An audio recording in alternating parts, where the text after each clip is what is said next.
Hi everyone, I'm Dan Miller with the Monday Notebook here on US Cowboy.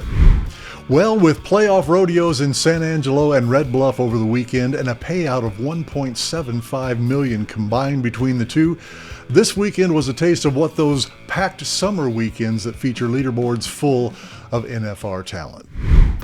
Shala extended his lead in the PRCA bull riding world standings by winning Red Bluff with a 91-point ride. Shala made his fourth 90-plus point ride in the last 5 weeks, and this time coming on Big Stone's Cherry Bomb to win over $8,000 at the first playoff series rodeo in California of the season. He has now won 3 of the last events he has entered since Rodeo Houston, and he is 11 of 16 with 6 rides of 88 points or more. Well, rookie bareback rider Sage Allen got the biggest win of his career by sweeping San Angelo. The 21-year-old entered the weekend at number 16, but will undoubtedly break into the NFR contention after he won almost $15,000 at the Texas Swing's final stop. He was 89 points on Cosmic Stardust in round number 1 and 89.5 on Worth the Whiskey in the finals. Allen beat out a short round field that included Tilden Hooper, Cole Franks, Jess Pope, and Cole Reiner.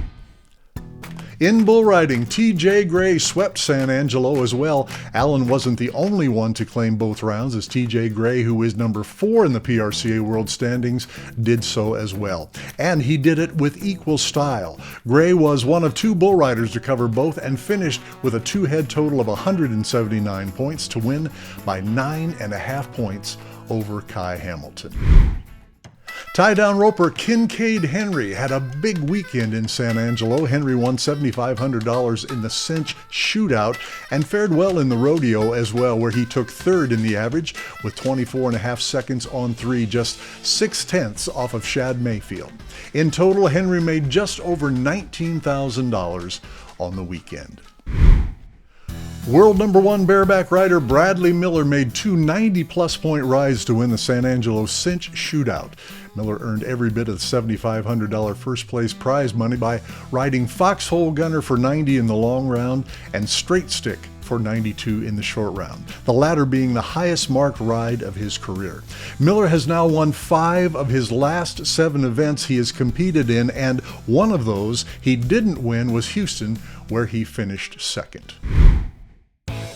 Steer wrestler Jesse Brown was able to pay off his 2.9 in round number 1 of San Angelo to win the rodeo.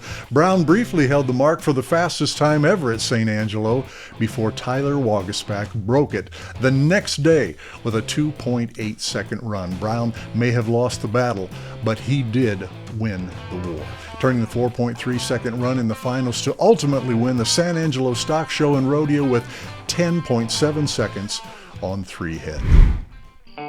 Dawson Haye rode for 90 in the short round to go from tied for 6th to 1st in San Angelo. Haye had some work to do heading into the finals, but the world's number 2 delivered when it mattered most with 90 on Pickett Pro Rodeo's Rough Motion. It was his 2nd Texas Swing win of the year, and Haye continues to thrive despite a limited rodeo schedule. He has made almost $100,000 in 2025, this time only on 22 horses so far, off to a great start. Shad Mayfield won his 2nd Texas Swing Rodeo of the year. Mayfield turned in 2 7-7s and an 8-5 to win San Angelo by 1/10 of a second over Marty Yates. The next night, the 2nd-ranked tie-down roper in the PRCA would finish 2nd to Kincaid Henry at the cinch shootout. Mayfield now has won every Texas Swing Rodeo in his career except for Austin.